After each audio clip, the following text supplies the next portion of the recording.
Je, umewahi kujiuliza kwa nini baadhi ya watu wanazidi kuwa matajiri kila mwaka wakati wengine wanafanya kazi kwa bidii sana lakini maisha yao hayabadiliki?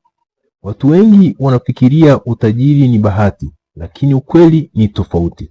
Utajiri mara nyingi unatokana na fikra, tabia na maamuzi ya mtu kila siku. Na leo nitakuonyesha siri 5 za utajiri ambazo watu wengi hawazijui, lakini zinaweza kubadilisha maisha yako kabisa, namna unavyoyaona maisha. Sikiliza kwa makini, kwa sababu hata siri moja tu inaweza kubadilisha maisha yako. Siri ya kwanza: thamini muda wako. Moja ya siri kubwa ya watu waliofanikiwa ni hii: wanathamini sana muda wao. Wanaelewa kwamba muda ni mali kubwa zaidi kuliko pesa. Pesa ikipotea inaweza kupatikana tena, lakini muda ukipita hauwezi kurudi. Ndio maana watu waliofanikiwa hutumia muda wao kujifunza, kupanga malengo yao na kufanya mambo yanayoweza kubadilisha maisha yao.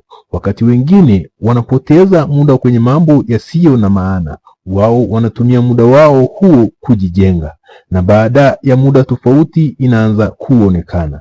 Siri ya pili: jifunze kila siku. Watu matajiri wana tabia moja muhimu sana: hawaachi kujifunza.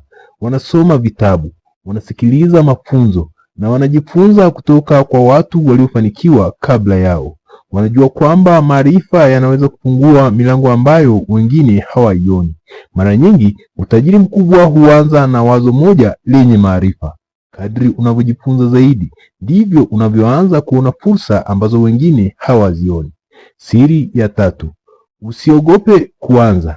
Watu wengi wana ndoto kubwa sana maishani, lakini tatizo ni moja tu: wanaogopa kuanza.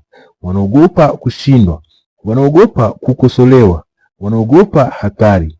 Lakini watu waliofanikiwa wanafahamu jambo moja muhimu sana: hakuna mafanikio bila kujaribu.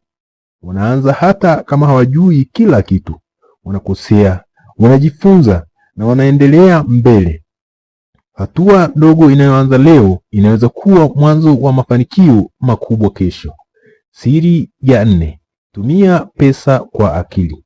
Watu wengi wakipata pesa wanatumia haraka sana kwa starehe, lakini watu wanaojenga utajiri wanafikiri tofauti.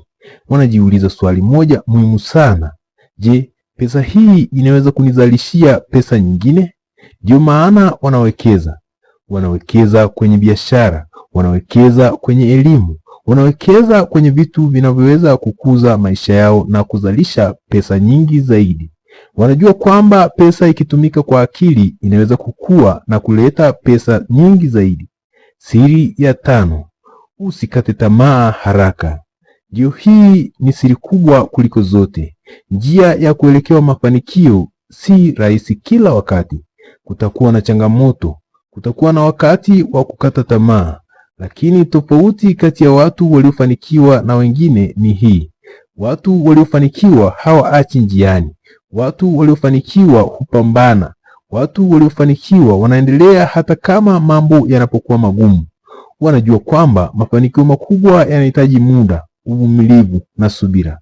Na mara nyingi mtu anayeshinda ni yule ambaye hakuacha kujaribu. Kama unataka kubadilisha maisha yako, anza kufikiria tofauti kuanzia leo. Thamini muda wako, jifunze kila siku, usiogope kuanza, usiogope kushindwa. Tumia pesa kwa akili na usikate tamaa haraka, kwa sababu kweli ni huu: utajiri hauanzi kwenye mfuko wa pesa. Utajiri huanza kwanza kwenye fikra za mtu. Na siku utakapoanza kubadilisha fikra zako, ndio siku maisha yako yataanza kubadilika. Hizi ni siri za maisha. Usisahau kusubscribe, like, comment na kushare.